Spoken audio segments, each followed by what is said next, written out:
I think there was question marks over this, in inverted commas, experimental squad, because that was how Heim here said about not calling up James Coleman or Matt Doherty. If that's your experimenting, I'd hate to see what you do in the bedroom. Oh, Jesus exciting? Christ. It's an exciting night at home missionary with a 3-1. Like that is just. That was exactly a Stephen Kenny kind of a squad that I would have expected to see. I was hoping for something a little bit more exciting. See, my one Or fear John with O'Shea him, squad. he's so safe.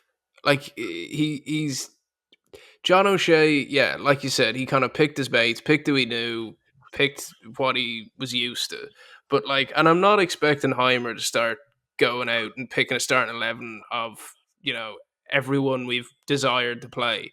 But like, you've got to make more moves than that. You just it's too samey, and I do think if we're in 2 windows down the line and he's playing the same kind of tactics with the same team and we're not winning games, I don't see him lasting long. I'd like him to. I like the guy. I just don't see it. Like it's one of them kind of things you just kind of need to have something to hang your hat on, and if you're bringing through talent that wasn't getting the chance beforehand, at least you could hang your hat on that. Liam Scales, I doubted before the tournament, the international break, and yes, it's good to see him bed into the squad further. Cool. Dara O'Shea wasn't going to get left out. Josh Cullen probably wasn't going to get left out, but we know what he does. Like Smodics needs to be ingrained more in the culture. Perfect. Evan Ferguson needs games. Perfect. Robbie Brady, as we said, he's around for a short time, not a long, like a good, or around for a good time, not a long time. Yeah. But Ogbene, like he's not performing well enough to justify that he has to be in the squad. But isn't anything that we need to learn about? What have we learned about him from this break that we didn't know beforehand? Bamidele, like, why isn't he playing? I like a genuine question there. I would much rather see Collins play in midfield and put him into the centre defence as well. I don't think Heimer's brave enough to try that, even though I think it could work. I don't think he's got it in him right now. Anyway, no. But like, it was good to see Taylor get a game. Jamie McGrath, it's great to see a Meath guy get a game.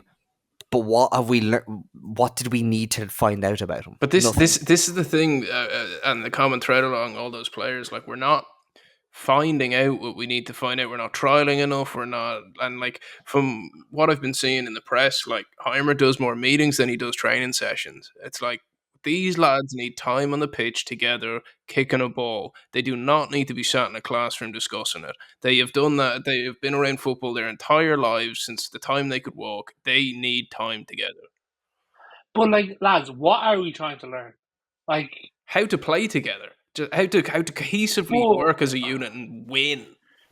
But okay, half our players aren't even playing week in, week out. Like I think there's only so much I can say in terms of you can only expect so much from players that don't play for the club week in, week out. Like, I do think there's a huge, and it goes out to what Killian said about Casey, is you're just not going to get in the team. Like, if you're not playing, like, you're just not up to speed. You get maybe 4 training sessions at best during the week. Like, 2 games over the international break, and then how long does it take you to get up to speed in them 2 games? It's like, it's just, you're like, I'd rather go tour under 21s and go, who's actually playing for the club at a high level, and go, you're getting called up. Yeah. Like, see that's kind of what I'm saying. Like, even look at like Andrew Moore, a great example, but Jake O'Brien, like, where he's saying he's a very good player now, maybe not getting the games at Everton, but he could be a very good player for Ireland, but we need to give him the minutes. Sinclair Armstrong playing for Bristol City. Mm-hmm. He's played 10 games this season, 554 minutes. Why isn't he in the Ireland squad? That doesn't make sense to me, yeah. He's playing more than half our squad. Like, plus, there is another thing that Heimer could be doing, which I think would really give him a lot of credit in the bank with Ireland fans, whilst also showing the FAI that he's kind of willing to take a longer term on it. And it's something that kind of Stephen Kenny tried to do, which was bringing in some of the League of Ireland players. But when I'm saying the League of Ireland players, I mean Mason Melia. I mean Sam Curtis before he went to England. No, I don't mean call them up. Have them in and around the squad. I think that's just pure optics and vibes. Exactly. Like, Killian, I have a list up here of the Ireland under 21s. There's 4, maybe 5 players that could get called up for the level that they're playing at and the minutes that they're playing at. Like, Sinclair Armstrong, 550 minutes. Rocco Vata's played 350 minutes for Watford this season. And he's done really well. Like, where's he? Andrew Moran, self-explanatory, played 35 games in the Championship last season. Why is he not in the Ireland squad?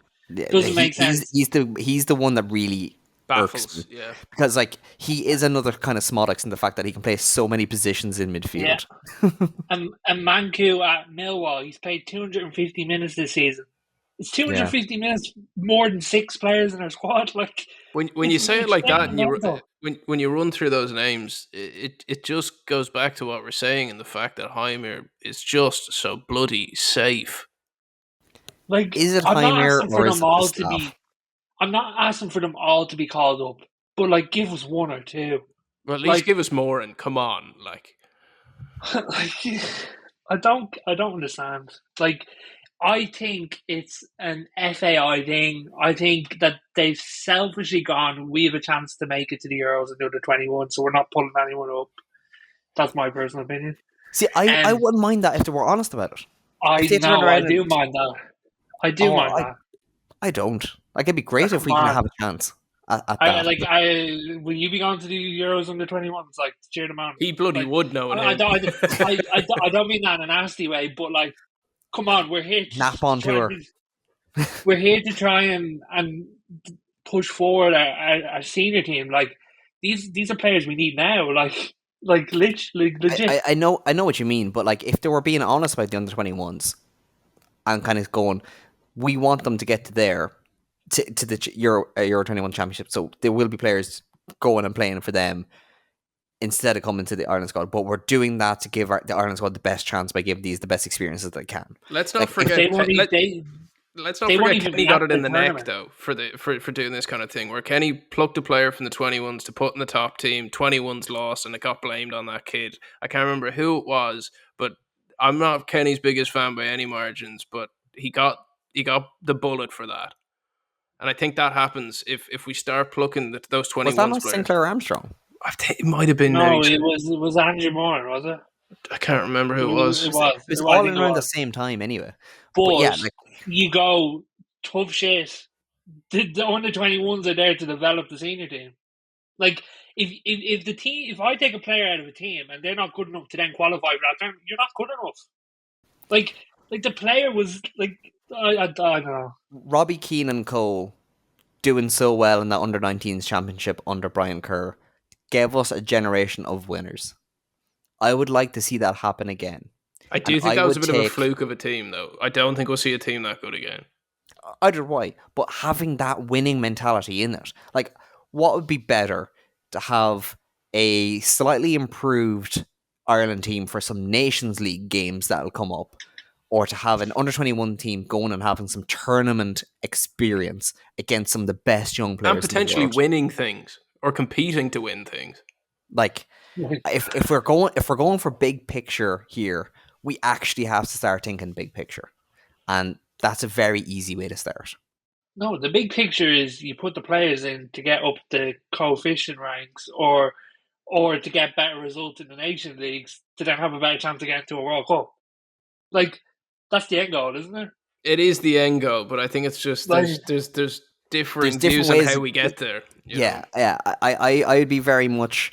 Plus, there's the other thing as well. Is like, we have so many players that have multi-national team options. Like Rocco Vata could play for Scotland if he wanted, or where's his dad from? Is it Romania or somewhere like that? Not too sure. So like, he has options of what team he can go to. No, but not even that. But by having like a really intelligent under 21s approach, that they're kind of going, oh wow, this is not only a progression, but I might actually do something here. In the long term, will actually help us and make us a very, very strong team. Messi. Oh my goodness! Balotelli.